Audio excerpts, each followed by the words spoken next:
அடுத்தபடியாக இந்த வாலிபனை குறித்து பார்க்க போகிறார். எவ்வாறு மரணம் சம்பவித்தது?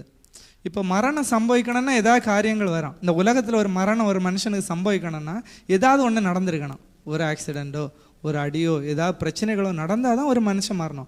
இல்லைன்னா ஒரு மனுஷன் மரணம் அடைவான். என்னென்னா வேதம் சொன்ன மாதிரி எப்படி அவனுக்கு வயசாகி அவனுக்கு இந்த ஆதியாகம யாத்திரையாமத்துல எல்லாம் நம்ம பார்க்குறோம். எப்படின்னா அவர் வந்துட்டு என்ன இது பூரண ஆயுசாயிட்டு மரணம் அடைந்தார். அவர் வந்துட்டு ரொம்ப வயசாகி அவருக்கு வந்துட்டு ஆயுசு முடிஞ்சு அவ்வளோதான், ஆண்டவர் வந்துட்டு க்ளோஸ்ன்னு சொன்ன பிறகு தான் முடிஞ்சுன்னு சொல்லி. இதே மாதிரி 70, 75, 80 அப்படியே மரணம் இருக்குது.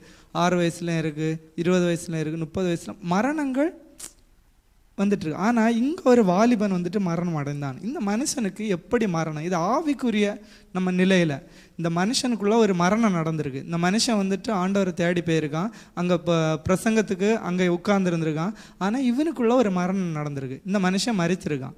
அந்த மரணம் எப்படி சம்பவித்தது அதை குறித்து நம்ம கொஞ்சம் தியானிச்சுட்டு எப்படி உயிர் அடையணும், நம்ம வந்துட்டு இந்த மரணத்துலேருந்து எப்படி உயிர் அடையணும் அதை தியானித்து நம்ம முடிக்க போகிறோம். சரியா? முதலாவது அந்த வசனத்தை ஒருக்க கூட வாசிங்க. அப்போஸ்தலர்கள் 20ஆம் அதிகாரம் அதனுடைய 9ஆம் வசனம்.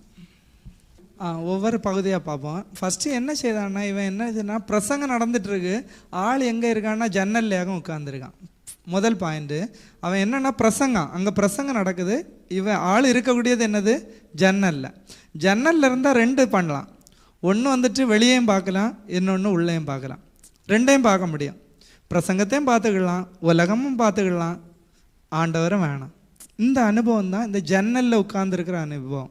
அநேகர் வந்துட்டு தாவீதை குறித்து பார்க்க நேரம் யுத்தத்துக்கு போகிற நேரத்தில் என்னது உப்பரிகையிலேருந்து என்ன பார்த்தானா பார்க்கக்கூடாத தேவையில்லாததை பார்த்தான். இதே மாதிரி இந்த அனுபவம் தான் சபையில் தான் இருக்கிறது. உள்ளம் ஃபுல்லாக எங்கே இருக்குன்னா வெளியே மாம்சத்துக்கு இங்கே தான் ஆள் இங்கே தான் இருக்கும்.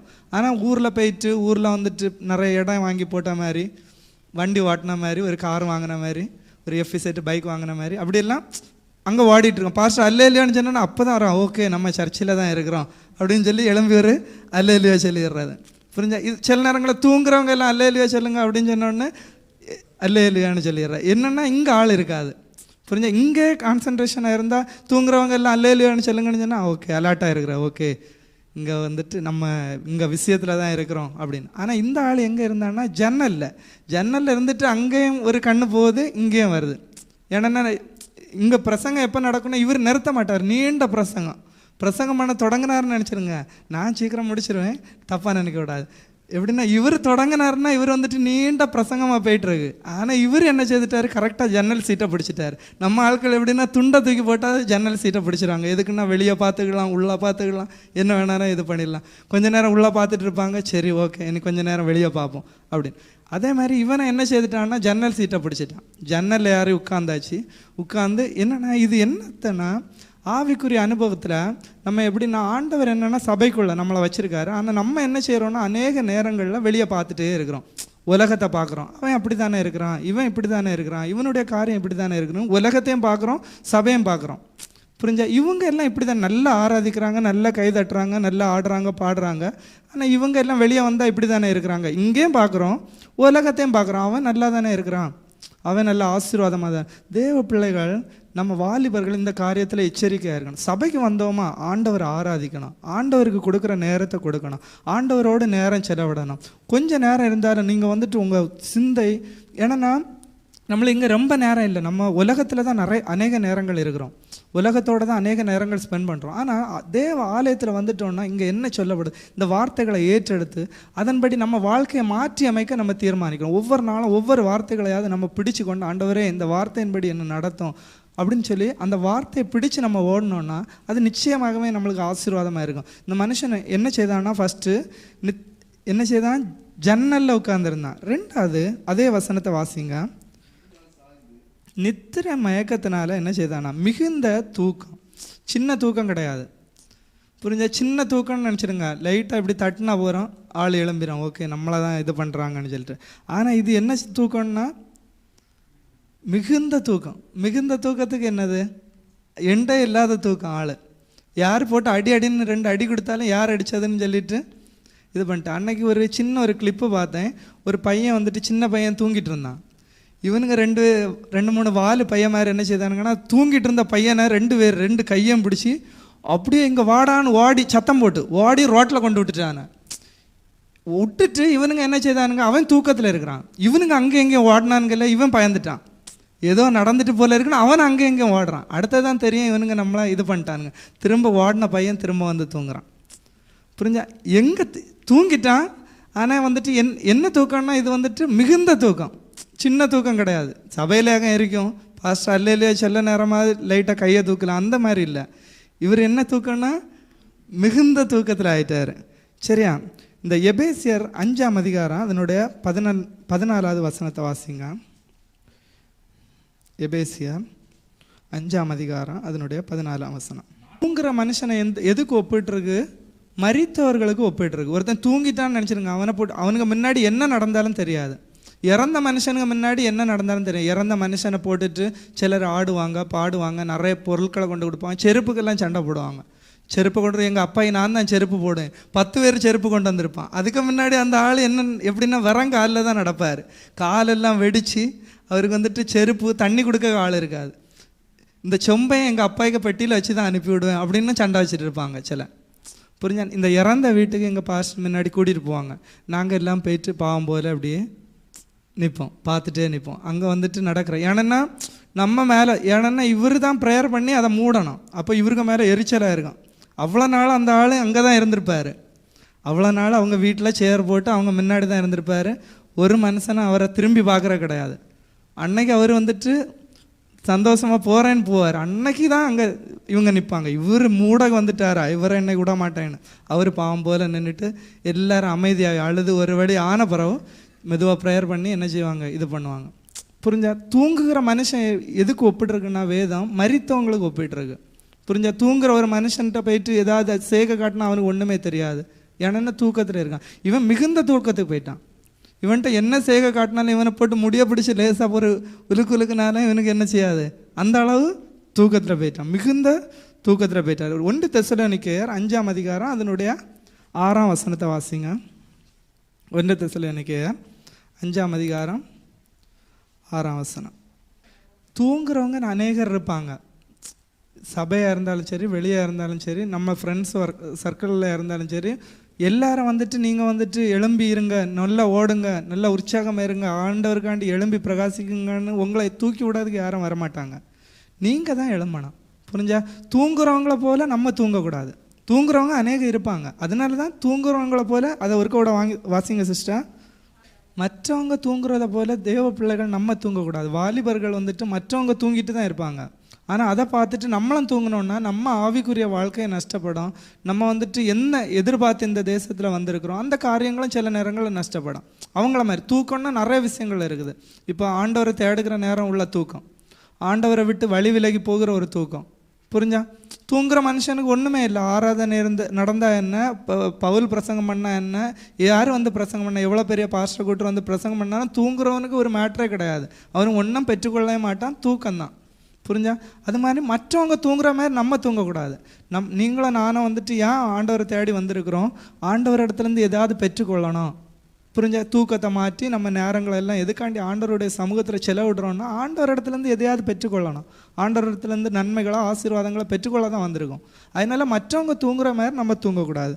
சரி, இந்த பாயிண்ட் அப்படியே நிறுத்தோம். 3வது அதே வசனத்தை திரும்ப வாசிங்க.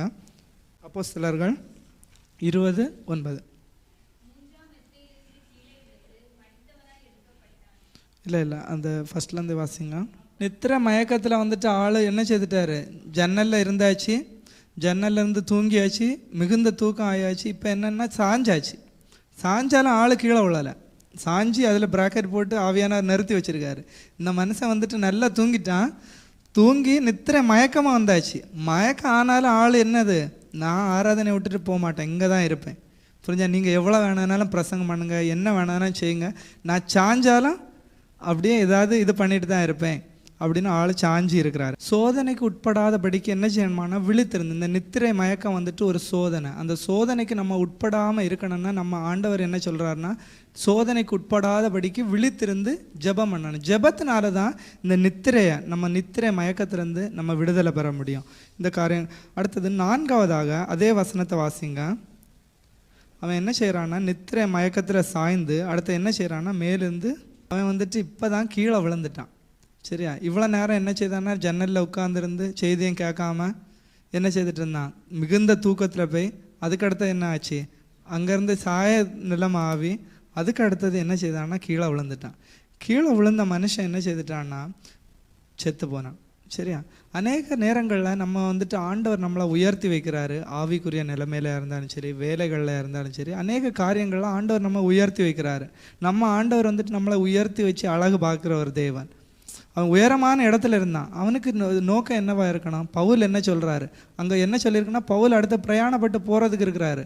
அந்த பிரசங்கம் நீண்ட நேரம் பிரசங்கம் பண்ண, எப்படியாவது சத்தியம் உள்ளே பெயரணும், எப்படியாவது வார்த்தை பெயரணும்.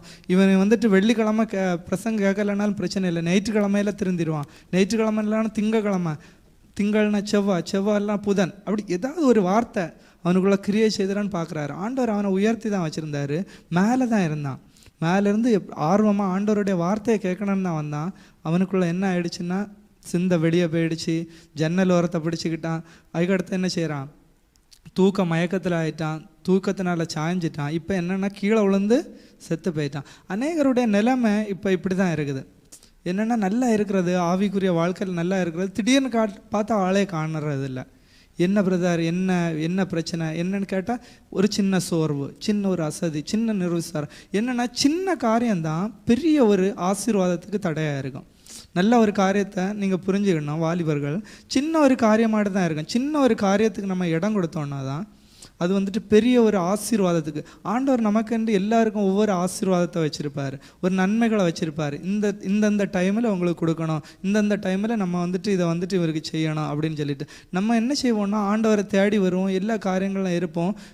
தேடி வருகிறதுனால இல்லை, தேடி வந்து ஆண்டவர் இடத்துலேருந்து கேட்டு பெற்றுக்கொள்ளணும். சும்மா எல்லாரும் வாராங்கன்னா அது ஒரு கடமை ஆயிரும். நம்ம ஒரு கடமை விசுவாசிகளாக இருக்கக்கூடாது. இப்போ ஊரில் எல்லாம் என்ன சொல்லுவாங்கன்னா பூசை பார்த்தா போகிறோம் அப்படின்னு சொல்லுவாங்க. நம்ம பூசை பார்க்குற கூட்டத்தில் உள்ளவங்க இல்லை, ஆண்டவரை ஆராதிக்கிற கூட்டவங்க, அவருடைய பிள்ளைகளாக இருக்கிறோம். நம்ம என்ன செய்யணும்னா ஆண்டவரை வந்து நல்லா ஆராதிக்கணும். அவரிடத்துலேருந்து ஆசீர்வாதங்களையும் விடுதலைகளையும் நன்மைகளையும் நம்ம பெற்றுக்கொள்ளணும். ஒவ்வொரு நாளும் நம்ம ஆண்டவரை தேடி வந்து, இப்போ சவுலை குறித்து பார்க்கும்போது அவர் என்ன செய்தார், ராஜ மேன்மையை என்ன செய்தார், இழந்தார். ராஜ மேன்மைங்கிறது உயரமான ஒரு பதவி, அதை வந்துட்டு என்ன செய்தார், இழந்தார். ஆண்டவரே அவரை வந்துட்டு என்ன செய்துட்டார், இவனை இழந்த ஸ்தானத்தில் தான் ஆண்டவர் தாவீதை வந்துட்டு அபிஷேகித்தார். சவுல் வந்துட்டு நல்ல சௌந்தரியமானவர் தான், யுத்தம் நல்லா செய்ய தெரிஞ்சவர் தான், எல்லா காரியங்களில் நல்ல இது தான். ஆண்டவர் தான் அவரையும் தெரிந்து கொண்டார் சாமுவேல் மூலம். ஆனால் அவர் என்ன செய்தார், அந்த ஆண்டவர் சொன்ன வார்த்தைக்கு கீழ்ப்படியலை. புரிஞ்சா? நம்ம இங்கே வாரோம் கேட்குறோம். இப்போ இவன் உறங்கினால இவனுக்கு ஒன்றுமே கேட்டிருக்காரு. இவன் இறந்து உயிர் திறந்த பிறகு தான் இவனுக்கு தெரிஞ்சிருக்கான். நம்ம வந்துட்டு இங்கே வந்து இப்படி செத்து போனால் நம்மளை உயிரோடு எழுப்பிட்டாங்க அப்படின்னு சொல்லி. ஆனால் சவுலுடைய வாழ்க்கையில் நடந்த எல்லா காரியங்களும் நம்மளுக்கு தெரியும். சவுல் எப்படின்னா அவனை வந்துட்டு என்னது கழுதையை தேடி போனான். கழுதையை தேடி போன மனுஷனை ஆண்டவர் எடுத்து உயர்த்தி அவனை வந்துட்டு ராஜாவாட்டு வச்சுருந்தார். அவன் என்ன செய்தான், ஆண்டவர் சொன்னார் முற்றிலுமாக சங்கரிக்க முடியலை. அவன் கொஞ்சம் கொஞ்சம் எல்லாம் ஆண்டவருக்கு பலி செலுத்தன்னு சொல்லிட்டு எடுத்து வச்சுருந்தான். ஆண்டவர் என்ன செய்தார், அவனை தள்ளினார். ஆண்டவர் என்ன சொல்கிறாரோ அந்த வார்த்தைகளுக்கு நம்ம கீழ்ப்படியணும். எவ்வளோ உயரத்தில் இருந்தாலும் எவ்வளோ கீழே இருந்தாலும் ஆண்டவர் நடத்துகிற பாதையில், ஆண்டவர் வைத்திருக்கிற இடத்துலேருந்து ஆண்டவரை நம்ம கனம் பண்ணுகிற ஒரு தேவ பிள்ளையாக இருக்கணும், ஒரு கனம் பண்ணுகிற ஒரு வாலிபர்களாக இருக்கிறோம். ஹல்லேலூயா. அடுத்தது லாஸ்ட்டாக மரித்தவன் உயிர்த்தான்.